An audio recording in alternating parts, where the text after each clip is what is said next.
work. But you guys know the story of Bloody Mary. You know, the mirror, the candles, the 3 knocks. Some people bring in candles. Some bring flashlights. Some are brave, don't at all. Some now we're using cell phones, right? Cell phone light? Yeah, I guess. Dude, my battery's almost dead. Come on, hurry up. You could use anything like that, I guess. Some say that she'll come out and predict the future, like in a vision. Or some say she will attack you. When I was little, I remember doing Bloody Mary a lot.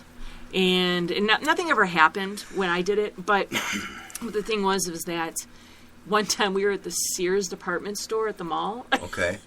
And I'm like, hey, I got an idea. Let's do Bloody Mary. Like, who thinks of that when you're at the mall, you know? And my friends were like, okay. And so, like, we had to make sure, you know, everybody... Feel my pain, people. Feel my pain. I do not like that anymore. Except for that one time, I'm like, you come home from work, and I'm like, hey, just so you know, this weekend, we're going out of state because we're going to go look for a dead body. Yeah. And I was like, but how do these things come up? I mean, this is not the usual I come home information like, hey, I went to the store and got us a couple steaks. No, we're going up here and we're going to dig up. I wasn't digging nothing. I wasn't digging. We were helping police look for somebody. God. Oh, yeah, by the way, just like in casual conversation. and it's okay, honey. You listeners just don't understand what I go through. They feel you. They feel you. It's like when this whole podcast thing started. Oh, yeah, Friday we'll be doing a podcast at 7, just so you know. Yeah, get ready. What? Get your podcast boots on. Okay, so back to the subject. Even the movie thing. What? You just threw that at me one day. Yeah. You're like, oh, yeah, we'll be doing a little movie TV thing. show. Yeah. At least something goes on while I'm at work. I'm busy. So with Bloody Mary, nothing ever happened, but in the Sears bathroom at the mall. So we do this, right? And I thought that everybody was out of the bathroom because I didn't see any legs, right? I didn't know there was a little girl. She was like a toddler. Nice. Now, but you got to remember, this is back in the early 80s, and it was okay to leave a toddler to go to the bathroom by herself while the mom waited outside or whatever.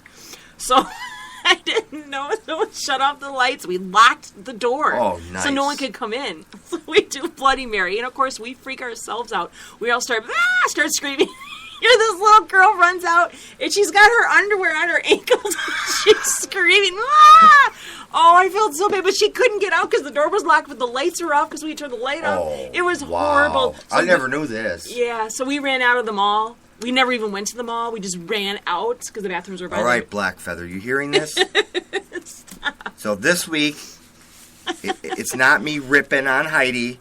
No, this is why. These are why these things come up.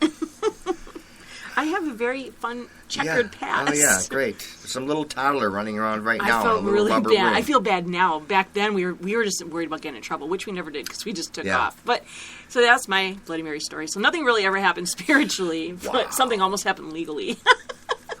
But the version that we had heard was that Bloody Mary would swing an axe at you and hurt your neck. So I always waited like, I don't have a swing blade. Mm-hmm.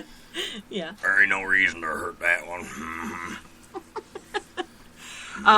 Now, there's another version, I guess, that's out there, but I never heard of this one. This is doing research, but with Bloody Mary, they say, I stole your baby, Bloody Mary, and they say that 3 times. Like, hey, I got an idea. Let's antagonate a demon.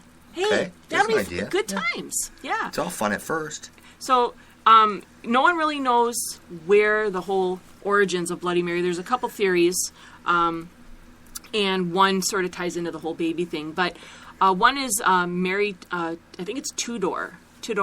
Yeah, something like that. Yeah, she actually existed. She was the daughter of a notorious King Henry VIII.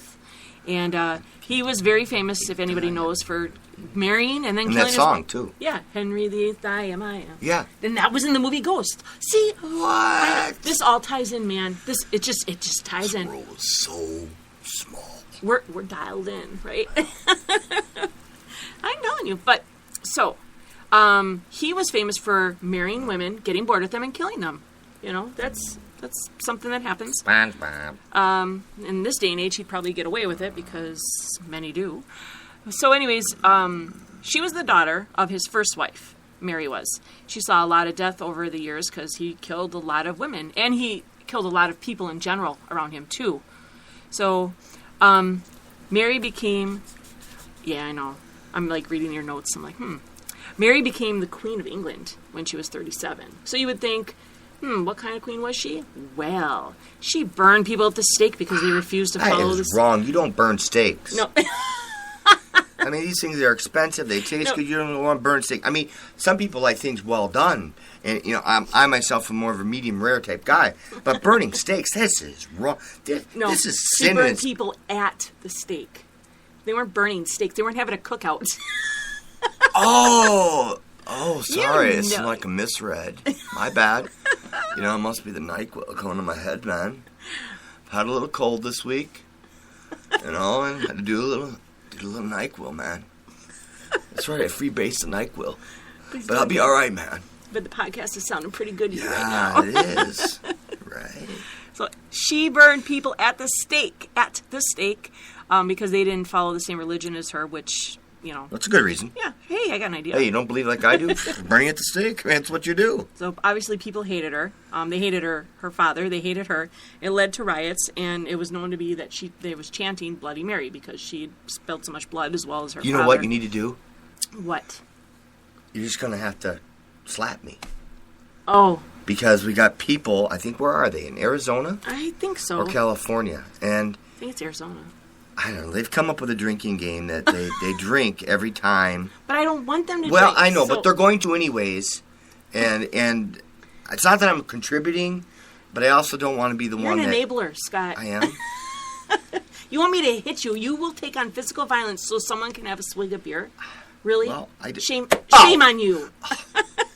That was really hard. That's probably like 2 equal to 2 ounces. Okay. It's just wrong. I'm not even going to go there. So Mary Tudor, she ended up having 2 false pregnancies. There were times where she thought she was pregnant, and even her belly swelled up, and and actually that's called gas. No, they didn't have those little purple pills. What are those called? Yeah. So yeah, she had 2 false pregnancies, and she died not too long after her second. So they think maybe that's one Bloody Mary. Why she? I don't know. I don't know if that's true or not. But the other common theory is Mary Worth. That's the one I've heard of. Yeah, so have I. Where she summons she's a vengeful witch. And they summon her up, and she rips out their eyes. Yeah. Rip them and claw their face. Turn and grind them and hit them and... So according to tradition, she lived on in Shottown. Is that better? There you go. Thank you. Yeah, see, I learned. There you go. She lived in Shottown during the Civil War. It's said that she was suspected of kidnapping runaway slaves and keeping them chained, and the kids of the runaway slaves.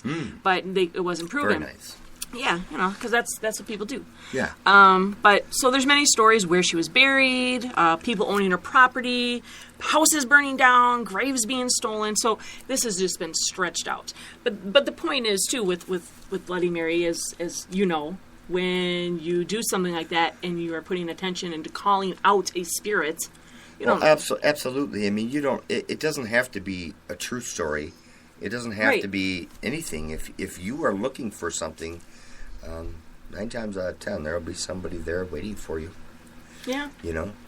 I am going to have a drink of water, right? Yeah, that's mine. Yeah, I'm going to have a drink of water, and that's what you do. You drink water. Not alcohol. I'm just trying to give subliminal messages. I don't want to contribute. What if they're underage and they're drinking? I'm still feeling bad. Well, we're going to change it. Yeah, so we got an email about that drinking game. It was absolutely how many times I slapped Scott, so they want to know if the slap counts. It's so crazy. All right. Anyways, another boogeyman of the supernatural. The Booger Man. Boogie. Let's not go there again. I won't. Is Mothman. You guys probably have heard of the story or seen the movie. That's right. You've heard the song. I am the Mothman. I am the Mothman. Cuckoo, cuckoo, cuckoo. No. Isn't that how it goes? No. Isn't it Eggman? Oh. Yeah. I don't think it's not the Mothman? It's not the Mothman. Oh. Could be, though. That sounds very retro. They do have a little bit of an accent, the Beatles, so maybe we're not hearing it right. Yeah, maybe. Maybe it's us. Okay. Anyways. I'll have to check on that. November 16th, 1966 in West Virginia. Long ago. The Point Pleasant Register, it was a newspaper. West Virginia, far, far away. It read an article that read, "Couple see man-sized bird." Couple see man-sized bird. Creature something. From November 1966 to December 1967, people were seeing this creature everywhere. Even in their bathrooms. They were? I don't know. Everybody sees moths in their bathrooms, right? Oh, yeah. Yeah, or flies. You remember when we, left them shirts up north that one time? Or we hanging up on the, I do. To dry, and we left them there for, the winter, and we come back, and it's, got, 80,000 holes in them. Must have been Mothman and his friends. Yeah. Eating our shirts. That was, one of my favorite shirts. Good going. Good going, Mothman. I kept the shirt. So everybody knows Scott kept the shirt with the holes in it. Want to be holy. That's about as far as you're going to get. Well, okay, the Mothman isn't really a moth, and he doesn't eat clothes. Ew, that's freaky. So here's what happened is people. That's the moth sound. Oh. Okay. It's like birds. Can I tell this story? Oh. You're pecking my head with your finger. Oh. Yeah. Trying to make it realistic. Oh, they can't it's realistic see us. for me. We have it to hurts. give them sound because they can't see us. They can't hear you pecking at my head. You remember in the old days they had the talk radio, yeah, and everybody would gather around the radios. I'm not that old, honey. I know, but we've seen it on TV, and they'd be all excited because people would be all excited because they'd have all the sound effects. But I don't think they were hurting people. They weren't tapping on their head. They were not. You gotta keep it real. Yeah. They can't hear you or see you tapping on my head. That's. I have a sensitive skull. I'm a woman. So, sorry. All right. Sponge.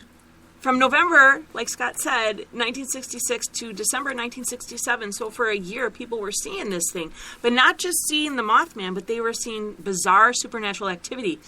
It said that people were prophesying. They were having dreams of things, and it was coming true. Or they would, have a vision of somebody or something and go tell that person, and it would come true. UFO sightings. Now, when I say UFO sighting, I don't necessarily mean green aliens and disc-shaped things. UFO, we always have to try to just keep it real. It's an unidentified flying object. Right. So it doesn't have to be like an alien. Paper airplane in the dark. Right. You know? Exactly. If you don't see the paper, it's really kind of unidentified, right? Yes, right. So you don't know. That could be a UFO. It could be. Or let's say you're in school, right? Yeah. And all of a sudden, peck in the back of the head. Oh. Something flew at you and hit you in the back of the head. Now, you don't know that it was a spitball, but it could have been. It could have been a spitball, but for you, it's a UFO, which is an unidentified flying object. It's pecking you in the back of the head with a big wad of spit stuck to the back of your head. Oh, my God. All right? Yeah, right? I guess that could be very possible. I'm just trying to break it down for people. Yeah, you don't have to go that deep. It might be a little too deep, but okay. I do get it. I never thought about that, but yes. Okay, so they were seeing some kind of flying objects. They were also having what they were describing as demonic encounters in their sleep, in their rooms, phone calls, visions, and mysterious true men in black. Hello? Not Will Smith men in black. Will Smith? They didn't see Will Smith. Will Smith. They didn't see him, but they actually saw government officials. Everybody loves Will Smith. Is there anybody that doesn't love Will Smith? Probably. Does he have an ex-wife? Maybe. I don't know. She probably once loved him. I don't know. I like Will Smith. I think he's cool. Will Smith. Yeah. He's like the black Timberlake. Justin Timberlake. That's what he reminds me of. He's so talented. I thought Will would be a little higher up than Justin Timberlake. I don't know. He's before Justin Timberlake. I don't know. He's very talented. He can dance. He can sing. He can rap. He can produce. He can act. Yeah. Are you going to sing The Fresh Prince of Bel-Air? I think he's cool. But anyways. How do you keep getting off track? I don't know. Why can't you stay focused? You see, I'm always focused. I am dialed in, brother. Yeah, usually I'm the one that's... Yeah, okay. Right, okay. So they were seeing government officials all in black, not giving much information to them, but wanting information from them. So, I wonder if they were talking into their collars. You know how sometimes they'll talk into their collars? Oh, yeah. Or their ear, they'll touch their ear. Right now I'm talking... Then you might touch in their ear. Maybe they're not even human, these government officials. And they have to actually touch their ear to activate their brain. Off track. No. Okay, you just hold on to that thought. All right, so The Mothman became very popular when, in 2002, they made a movie with Richard Gere called The Mothman Prophecies. And we went to see on one of our dates. We did when we first started going out. Isn't that fun? It's kind of weird. Yeah.